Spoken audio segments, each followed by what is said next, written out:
आहे की आमचे बहादूरबाई गेली 20 वर्ष झाले या परळी शहरामध्ये काँग्रेसचा झेंडा लावण्याचं काम करतात।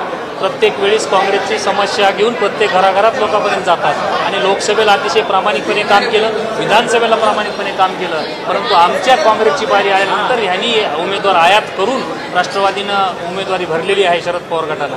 माझी नम्रतेची विनंती असणार आहे आघाडी पक्षाला सुद्धा की ह्या वेळेस लोकसभेला मदत केली, विधानसभेला मदत केली तर राष्ट्रवादीनं पाठी शरद पवार गटाने काँग्रेसच्या पाठीशी राहिलं पाहिजे आणि काँग्रेस नगराध्यक्ष उमेदवाराला पाठिंबा द्यावा ही माझी विनंती आपल्याला। मग त्यांनी काँग्रेस पक्षाच्या नगराध्यक्षासाठी जर उमेदवाराला दिलं तर आम्ही बसून चर्चा करायला तयार आहोत, पण काँग्रेस नगराध्यक्षपदाची उमेदवारी सोडणार नाही। कारण बिलकुल त्या उमेदवारीवर आम्ही 100% ठाम आहोत, कारण काँग्रेसची वेळ आहे। म्हणजे लोकसभा तुम्हाला, विधानसभा तुम्हाला, मग कमीत कमी नगरपालिका तर कार्यकर्त्याला मिळाली पाहिजे। म्हणजे काँग्रेसचा फक्त वापर करून घ्यायचा आणि पुन्हा नंतर यूज अँड थ्रो करायचं ही भूमिका बदलली पाहिजे। आमची नम्रतेची विनंती की आपण सर्वजण मिळून लढायला तयार आहोत, पण काँग्रेस नगराध्यक्षपदाची उमेदवारी सोडणार नाही।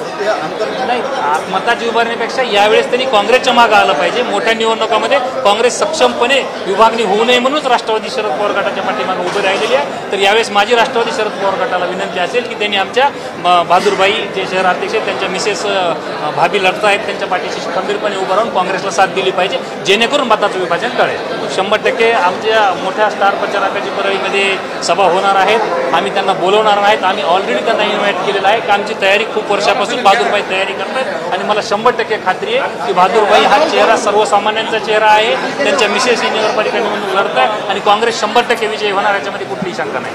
धन्यवाद।